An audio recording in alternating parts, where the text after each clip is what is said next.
Um, I was just looking real quick to see if this device that I'm using to record has a pause. I remember back in the day, um, I don't recall on the first smartphone or so that I had. I know I gotta speak louder. I'm sorry. On the first smartphone I had, I don't think it was it had a pause button. Cause I was just sitting here saying to myself, what if I have to pause or drink something or use the bathroom or whatever the case, and I don't have to stop the video. But it's like right there, I never noticed it. I don't know why. Anyway, so okay, everybody, welcome to Motorhomers. Gotta think for a second because I got a bunch of channels that I'm trying to put content up on. You can see it in the about section of either this video or of the channel, because I think in the channel about section of the channel I didn't put all my other channels, but in my videos I put it, because you can only put so much in the about section of the channel, but the video section for some reason you could put more info. I find that interesting. Anyway though, that's a minute and 27 going already. I'm gonna try to make these, should I even bother to say it? Okay, I'll just say it. I'm gonna try to make these topics just like maybe 2 videos. I won't say one because I almost never get that done in one. But here's what's going on. Like I'm trying to fall into this groove of saving my data up during the course of the month, so that at the end of the very end of the month, last day or two, whatever the case, I'll know exactly how much I have to make videos with, and then I just make a barrage of videos. And so you're gonna have to bear with me, because as you see these videos for this series of, I'll call this Inner Selves Management, and it's gonna be 10 that I'm gonna film right now, back to back. I have to fit them in today because I run out of data. And it's gonna be another 3 that will be part of the series called Institute in a Motorhome. I had to think about it like, people call them schoolies or bus conversion, all of this stuff. I don't think I put schoolies so far in the part where, people do the search to help people find it, and I should have. It's just I don't call them that typically, so I didn't think of it because it's a home with a motor. So anyway, and it doesn't matter whether it's a school bus or truck or whatever. Anyway, so let me get into this thing. It's a bunch of topics here. I guess I'm gonna jump around because I haven't had time, like I said, during the course of the month, whatever, I'm doing other stuff. So I'm gonna just pick the first one that I wrote down and just hop right into that. At any rate, and this is for Inner Selves Management, the series. It's gonna be a title like that or something like that. And the name of this video should be something like, before deciding on a career choice. Maybe that just comes out being first anyway. What I've learned in life so far. Oh, and I didn't introduce myself. I needed to do that, right? I'm Predada S, and I'm the Beyond Above Deep Black Director of the Illuminati. It translates into me being someone who used to be, if you want to say, a pitch black director of counterterrorism, which is a pretty way of saying that we solve problems that you want to say law enforcement or other things cannot solve in the world, to make sure that they don't recur.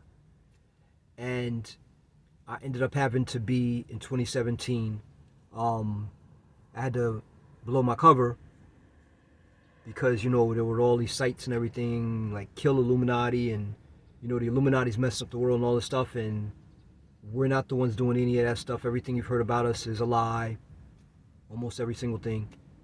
And so I had to break cover just to interact with you guys, to straighten all that out, but none of you want to hear it. You want to think whatever you want to think. So blowing my cover was like almost pointless.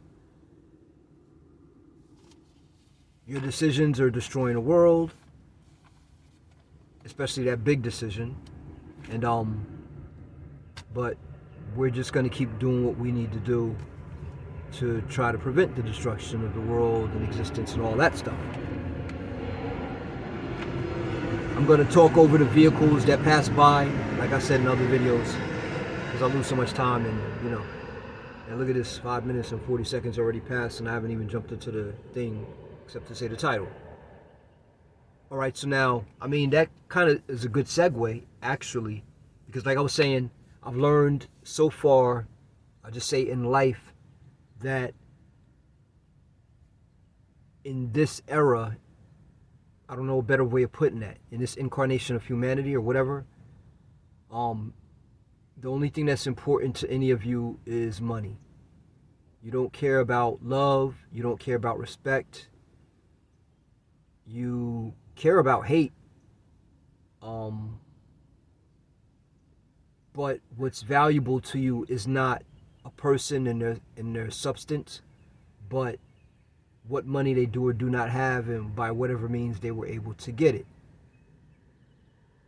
And so someone could get money by horrible means, and as long as it's not slapped in your face or punched in your face these days, then you don't care, and you'll follow them to the ends of the earth, and a lot of you will follow them to the ends of the earth even with what they do. So a person like me who's completely poor, well, yeah, completely poor. I could be in worse circumstance, and have been, but not. And especially because of my race, color, things of that nature, I'm not valued at all on this planet, no matter how much I have up here, no matter how much I have. Can I show my heart here? In there. And so, career choice. Yeah, money. Money's all important. And when you decide to go into this life, this is going to be 2 videos. I just see this coming. Maybe even 3. Because this is like the jump start of everything. When you decide to go into this life, you better have a lot of money. Don't believe anything that anybody says to you about, oh, you want to go live in a motorhome, or, especially if you make the gigantic, huge, irreversible almost mistake of living in a van or a car. You have to have more money than when you had a home. And I can't explain that to you probably in 20 videos. You would have to live it. And I could just throw it at you like I've been doing in bits and pieces here and there. But okay, so let me, because this is a career choice thing, and maybe the second video or third, whatever it's going to turn out to be, will be more in depth about maybe what you should be doing. The all important part of this right now is what is the amount of money you're going into it with.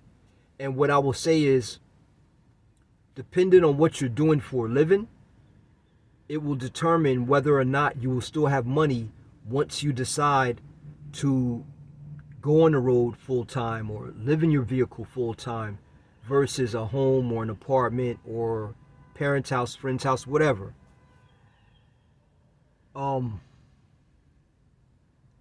Just stay with me. I'm trying to throw the most important things up front. I should just be blurting out like in other videos, but I tend to keep going off on tangents and stuff more and just blah blah blah more when I try not to really think about what I'm gonna say. Still eating up seconds though, right?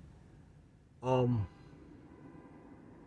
guess the best way to approach it is say from my perspective, and then give it to you from a perspective of what it should have been.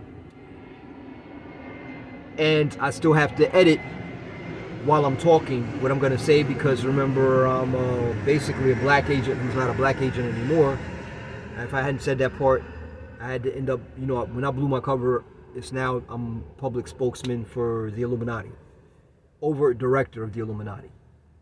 Only overt director, but just one of many directors. So now, everything I do is classified, so I'm trying to edit this while I'm saying it. I came from a circumstance of I've had a lot of jobs in my life. And when I say a lot, I mean past halfway to 100 different types of jobs. This has come from working at temp agencies, working for myself, and working at full-time employment and or part-time employment. And pretty much none of those things that I did were suitable for if you're going to live in a motorhome.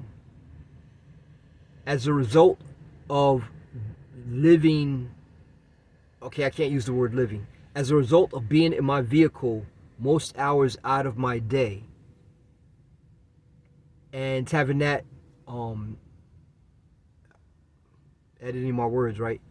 Okay, being in a vehicle most hours out of my day and not being in a circumstance where I have a place to go to just lay down, go to sleep, relax, get up, take a bath, cook, do my laundry, all of that stuff. My life isn't set up like that. And so being in a vehicle full time, I guess this is going to be me saying all these things backwards. It was supposed to be, like I said, me giving it to you from the perspective of what I've dealt with so far. But let's just do a hindsight thing. I think that'll work out better. In hindsight, like I said in another video, you absolutely must have a form of income, or more than one form of income, more than one income stream, preferably all passive, that are from online remote work. And I guess we can, when we deal with the whole career choice thing, this makes sense. We could just jump into that part right there. It takes 10, 15 times longer, no exaggeration, to do anything in a motorhome, or whatever you want to call it, than it does when you're in a house situation or apartment situation or whatever. Again, I could make 20 videos and not fully be able to explain the whys and wherefores to you, except to give an example of, like, I was watching a Bob Wells video just a few ago, and it's the first video he has posted right now, which won't matter to you because you're watching this, you might be watching this 10 months from now. But if you look at the timestamp, he was interviewing this guy who has a Class A. And I'm kind of getting lost in where I was at. I'll just jump back to where it was because I went off on that tangent and it's just messing me all up.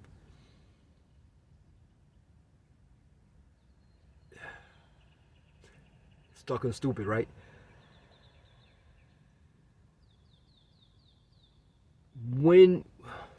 How do I say this? I'm not completely stuck right now. I'm just trying to formulate the thought to segue back over to the thing with the video. You have to have a remote income, because you're doing all these different things, such as having to, if you're parked somewhere, go into town to get water, where when you were in a house or an apartment, you just turn on the water. Now, of course, you're paying a water bill. Sometimes your water's included in your rent or whatever, rent, utilities and everything. But, and the thing is, when you live in a house or apartment, the water's way cheaper than when you have to go out and get it. The thing is, it's always there. It's not just like 20 gallons of water. It's not like 100 gallons of water. It's however much you need. You will have to pay for it, or it might be included. And if you're lucky, you have one of those landlords who really doesn't care how much water you use for whatever reason, but usually that's not the case. And so, but when you have to go into town or drive somewhere or whatever the case, you can only get as much water as you can have back with you. And I've been learning, like, people like, okay, well, you take a shower and use less water, and that's not true at all. I found, and I don't want to make this a whole bathing thing, but I guess I got to jump in and out of things like that when I bring this stuff up. Alcohol baths, all that other type of, just spraying some stuff on you baths, that's all crap. Don't do it. You're poisoning yourself. You're not cleaning yourself. Water is a cleaner. Detergents of any kind are created to dissolve the bacteria and oils and dirt that's on your skin. Your pores are supposed to be open, and that means heat must be involved, so that means hot water. And though running a shower over you gives the illusion to your body that there's heated water, you're in a heated environment, your pores open up, but they do this open close thing unless you're like in a sauna type environment or hot outside and taking a warm or hot shower. But the problem is that dirt's built up in there. And so the water is supposed to, after the soap and stuff dissolves it, the dirt and everything, and after it contains it, because that's one of its main purposes, is it pulls it away from your skin and holds it in like the little bubbles and all that stuff. And then the water's supposed to wash it away. And so if you're not using water, like sitting in a tub of nice warm or hot water, then you're not getting the water going down in there with the soap and grabbing the stuff out of your pores and everything. And so I had to say all of that because when you're bathing and you're using water, water's not cheap. And there must be a certain amount involved. You understand this if you've been paying attention to laundry these days. So and I guess I'm gonna end up picking up in part of that in the next video, because we're already 1740 almost. When you're doing laundry these days, they use these high efficiency detergents, which are crap. It's basically an excuse so that the laundry industry can cut down the amount of water that they put into the machines to save money on water and meet restrictions that may apply wherever they are. And knowing that your clothes are not getting cleaned properly and that you're about to throw them into the dryer to dry all of that rotten stuff, including the detergent that's left over from not being able to be washed out with enough water or even hot water, because that's the other thing, because they got you washing clothes in cold water and warm water when that doesn't clean them. You can research that on your own when you get a chance, or maybe I'll mention another video. But we're at 18 something. I feel like I should skip that part. Maybe I don't skip that part. Let's see. Okay. When you hit your clothes with hot water, the pores open up like your pores. And then the dyes and or detergent can come free.